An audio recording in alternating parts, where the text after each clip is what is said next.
momento ahora del tiempo está después, un integrante de esta familia, Juan Cruz Taborda Varela, con los 50 años del Cordobazo. Hola Juan Cruz, ¿cómo andamos? ¿Cómo va, Miguel? Veíamos dos grandes periodistas latinoamericanos, Villoro Caparrós, y tenemos aquí en nuestro estudio un gran periodista cordobés que no le ven saga. Ellos dos, por supuesto, forman parte de esa misma generación de periodistas que estuvieron en el territorio, que estuvieron en la calle, y con ese argumento, con esa excusa, aprovechamos la visita de Carlos Saccheto, que vino a Córdoba, y dijimos, el hombre del Cordobazo está acá, lo tenemos que tener bien cerca. ¿Cómo va, Carlos? Bienvenido. Bien, muchas gracias por la invitación. Dijiste grandes, pero por la edad, supongo. No. Han hecho una trayectoria que sin duda lo ponen arriba en el periodismo a nivel continental. Además, en América Carlos, Latina. Tenés una historia con este medio, con los SRT. Con los Radio SRT, Universidad, efectivamente. Con Canal 10, así que bueno, es como también un orgullo que puedas estar hoy aquí en Canal No, y 1, un placer para mí volver a este estudio, por ejemplo. Recién recorrí la radio también y bueno, fueron muchísimos años aquí.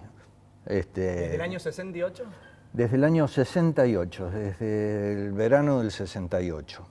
¿Cómo llegaste a trabajar acá a los SRT, a Radio A los Universidad? SRT yo venía de Villa María, venía a estudiar psicología y vine con 3 cartas de recomendación de un periodista deportivo de Villa María. Una era para Víctor Brizuela, que tenía su programa Sucesos Deportivos en LB2. Otra carta era para Roberto López, hermano de Atilio López, que era el jefe de deportes de La Voz del Interior. Y la tercera carta era para Víctor Walter Villar, que tenía el programa Córdoba Deportiva. Otro prócer de acá. Sí. De los SRT, Córdoba Deportiva, era el gran programa de El gran programa deportivo. Programa que se mantiene, ¿eh? Sí. Programa que se mantiene aún en... Sí, participaban Nilo Neder, Sergio Albarrán, Eduardo Jones Otero, Rubén Camino, bueno, figuras del periodismo deportivo de Córdoba de esa época.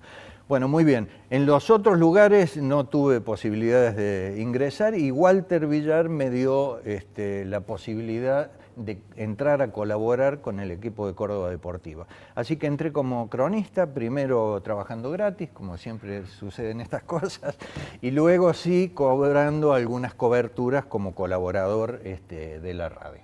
Ese fue mi comienzo en los SRT, en Radio Universidad. Haciendo periodismo deportivo, cubriendo Belgrano también. Hay registro, el registro de tu voz cuando Tito Cubellar aparecía en la cancha de Belgrano. Sí, eso fue en el año 68 cuando Belgrano accede al Nacional. Sí. Bueno, esos fueron mis comienzos en Radio Universidad. Y hablemos de lo que pasó hace 50 años, hablemos del Cordobazo y que nos cuentes en primera persona la cobertura ese día. ¿Ya se esperaba lo que finalmente pasó? ¿Cómo lo viviste vos? Mira, veníamos de una serie de paros activos que hacía la CGT y estaba anunciado para el 29 de mayo, estaba anunciado un nuevo paro activo con abandono de tareas a las 10 de la mañana. Yo estaba en la radio porque la casualidad dio que vivía en una pensión estudiantil a 2 cuadras de la radio y me pidieron que me quedara a colaborar con el servicio informativo. Resulta que después, cuando se produce el Cordobazo, a la noche cuando entra el ejército y demás, se establece el toque de queda, que nadie podía andar por la calle después de las 10 de la noche. Y en consecuencia, los periodistas del servicio informativo no podían llegar a la radio a trabajar. Así que yo viví 2 días y 2 noches dentro de la radio junto con otros colegas que estaban ahí trabajando para el servicio informativo. Esa mañana del... Perdóname, Carlos, sí. Los periodistas que estaban allí eran entonces los que lo pudieron cubrir. Todos los demás no podían tener acceso. Sí, llegaron al día siguiente, después llegaban como podían y demás, pero la primera expresión periodística importante sobre el Cordobazo fue el 29 de mayo del 69 a la hora 23, hora que se irradiaba la síntesis informativa de Radio Universidad. Que era un clásico de Radio Universidad. Un clásico de Radio Universidad, que eran 2 locutores excepcionales que leían noticias y tenía una duración de media hora, más o menos la síntesis, 40 minutos. Esa noche duró 1 hora y media, con todos los testimonios y las crónicas que hicimos. Era todo leído, Habíamos escrito todo lo que había que decir. Entonces tomamos distintas áreas, a mí me asignaron ese día llevar el registro de muertos, heridos, detenidos y daños que se producían. Los daños, muchos tienen recuerdos porque hay imágenes de la concesionaria Citroën, ¿no? Sí, La habrán visto claro, ustedes, los sí, autos sí. quemados y demás. Hablar con Sismondi, que era de esa época el concesionario de Citroën, para preguntarle, bueno, en cuánto valuaba lo que había perdido y así, vidrieras rotas y ese tipo de cosas. Los detenidos con la policía y muertos y heridos con los hospitales.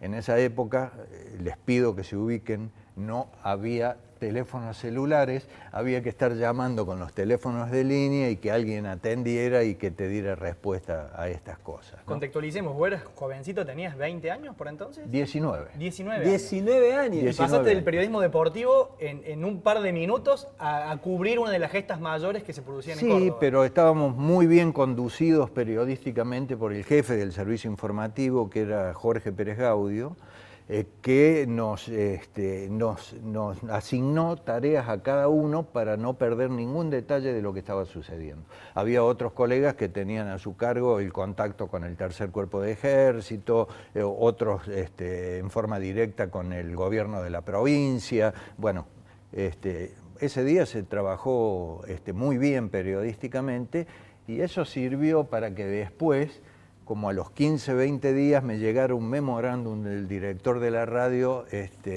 asignándome al servicio informativo, donde empecé a cobrar mis primeros sueldos.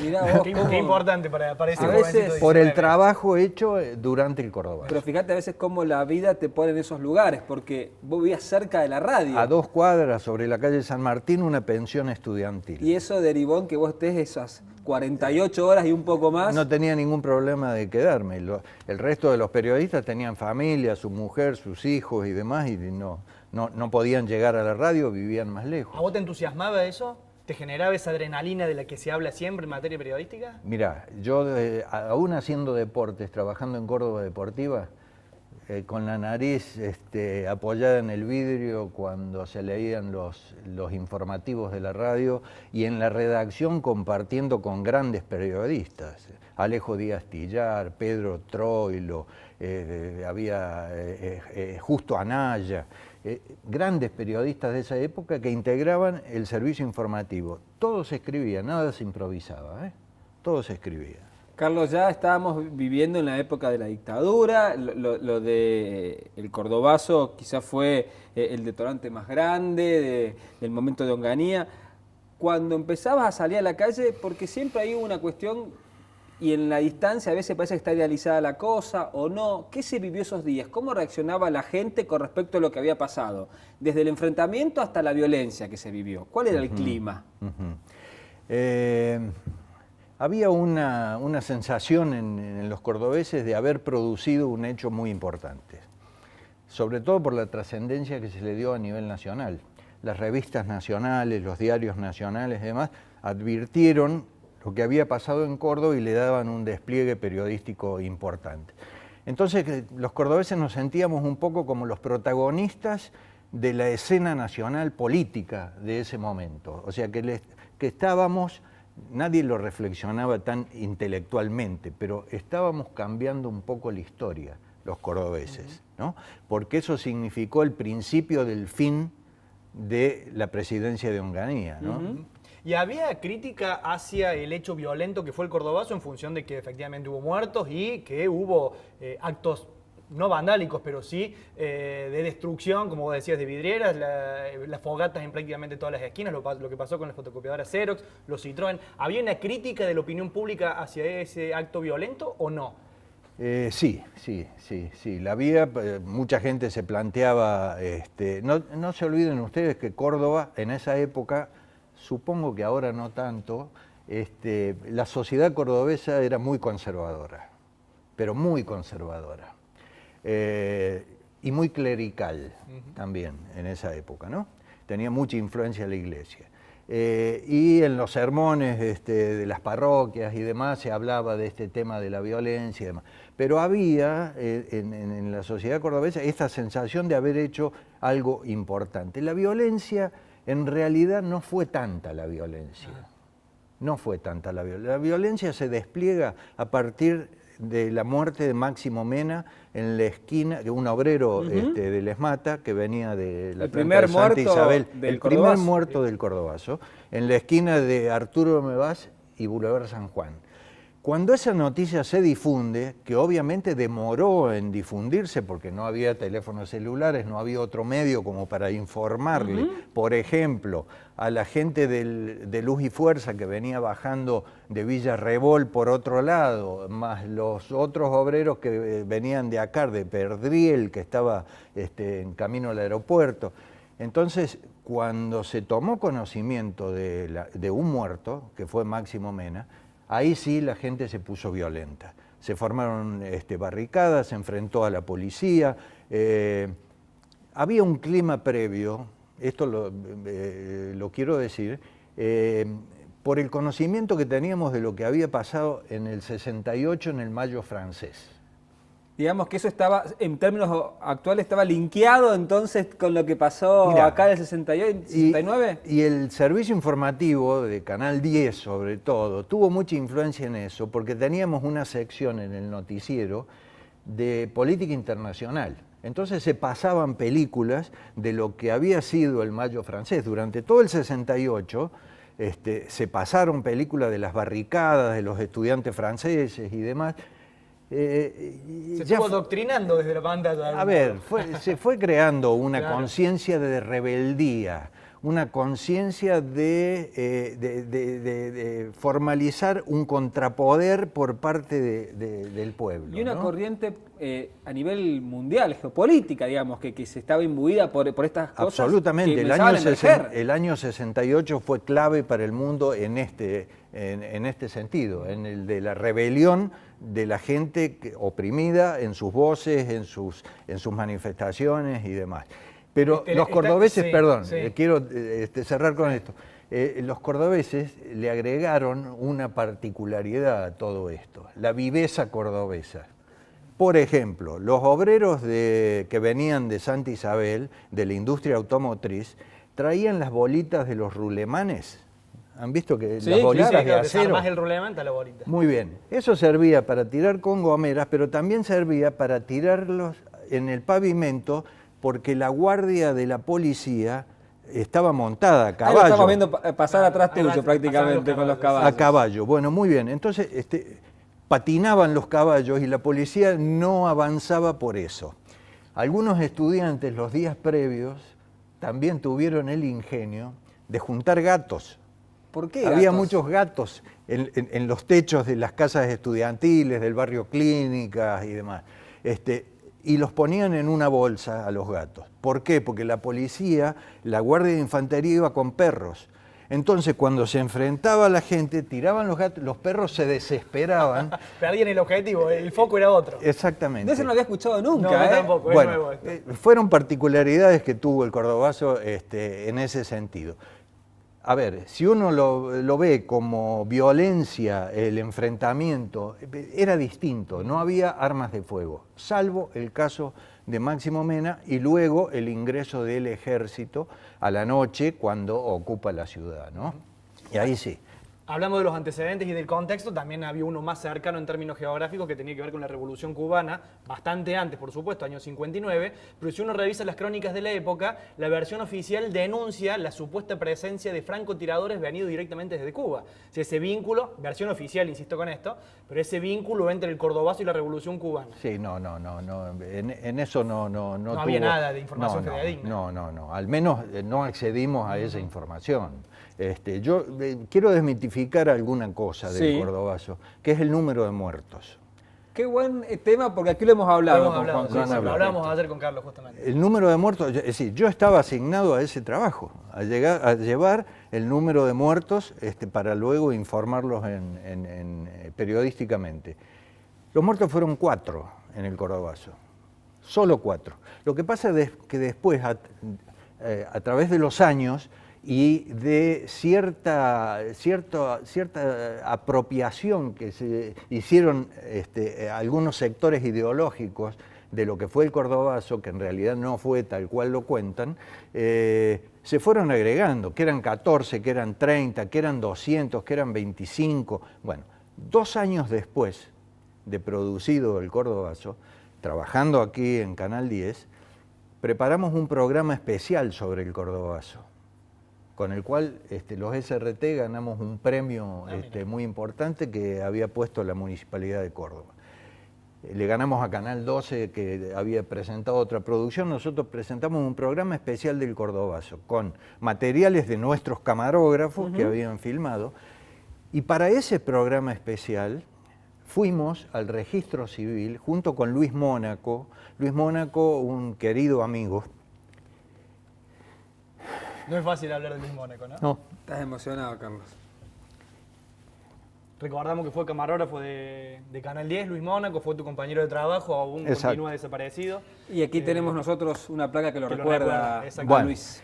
Fuimos al registro civil a verificar los datos, a ver toda la lista de las defunciones que había habido durante la semana del Cordobazo y de qué habían muerto. Ahí estaba el certificado de defunción de los médicos que lo habían hecho. Y constatamos que efectivamente los únicos 4 eran estas personas que nosotros habíamos dicho. Así que los que dicen que hubo 25 muertos en el Cordobazo, no fue así. Que traigan datos. Porque es más, y podemos ubicar dónde fueron las muertes. Un porteño, un turista porteño, A ver. Ese dato es... estaba alojado en el Hotel Plaza, frente a la Plaza San Martín. Sí. La jefatura de policía estaba en el Cabildo. Claro. Muy bien. A raíz de toda la convulsión y la manifestación de ese día, los guardias estaban adelante armados y muy atentos a cualquier atentado contra la policía. Y este señor, que era un turista, salía al balcón a mirar lo que estaba pasando. Lo bajaron con una bala de fal.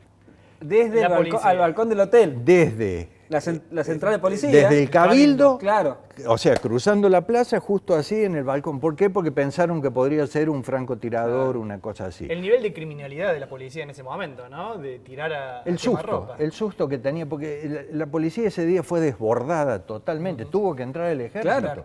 La policía no daba abasto. Me están pidiendo de producción que veamos un material tuyo en Canal 10 y que creo que Juan Cruz tiene que contar un poquito que vamos a ver. Porque después del Cordobazo te configuraste como el cronista de lo que era los noticieros de Canal 10. Sí. Sí. Y gracias a Marcos Pedrosa, un gran compañero que tenemos acá, editor, y un hombre que sabe mucho de la historia, accedimos a un material, una crónica que hiciste vos en aquellos días, año 1970, pasado el Cordobazo, sobre un enfrentamiento que hubo en una imprenta en la calle Aedo, acá en la ciudad de Córdoba, y en donde hay un dato muy llamativo para la época sobre las versiones oficiales y salir a contrarrestar las versiones oficiales. Lo vemos y después lo comentamos. Bueno, A ver. Ahora estamos en el interior de la imprenta con un grupo de personas que estaban trabajando aquí. Señora, ¿qué hora más o menos se produjeron los hechos? A las 8 horas aproximadamente, 8 y 5 minutos. A las 20. 20 horas, sí. Exacto. ¿Cuántas personas entraron? Aproximadamente unas 6 personas. ¿Armadas? No, entraron armadas no. 3 chicas eran y 3 muchachos más. Jóvenes. Jóvenes, sí. Sí, muy jóvenes. ¿Qué hicieron desde el momento que entraron? Solicitaron hacer un volante subversivo ¿A quién le solicitaron? al dueño de la imprenta. ¿Qué le contestó? Ausente en ese momento, que no hacían volante subversivo, ¿no? Acá. Entonces le dijeron los muchachos estos que tomaban la imprenta porque eran el comando iban a hacer el volante bajo amenaza. ¿Hubo violencia en algún No, momento? no, correcto todo. Una vez que se acordó el precio, ¿se acordó el precio de los volantes? Anteriormente habían venido 2 señoritas para pedir precios sobre una cantidad determinada de volantes para un centro vecinal. Se le dio el precio y se le dijo que había una demora de 4 días por el texto del volante. Entonces, al volver por segunda vez, lo querían en el acto el volante y se hicieron conocer como que era una subversión. Gracias. Señor, ¿ustedes empezaron a preparar las máquinas cuando pasó todo esto? Sí, desde el momento que me dijeron a mí que empezara a cortar papel, lo corté. ¿Ustedes leyeron el texto del...? No leímos nada. ¿Usted tampoco lo vio? Tampoco, en ningún momento ninguno ha visto el texto. Bueno, en el momento que estaban por comenzar a trabajar en los volantes, escucharon el tiroteo. No, en ese momento dio la alarma el que cuidaba la puerta y salieron, la encerraron a nosotros cuando escuchamos el tiroteo afuera.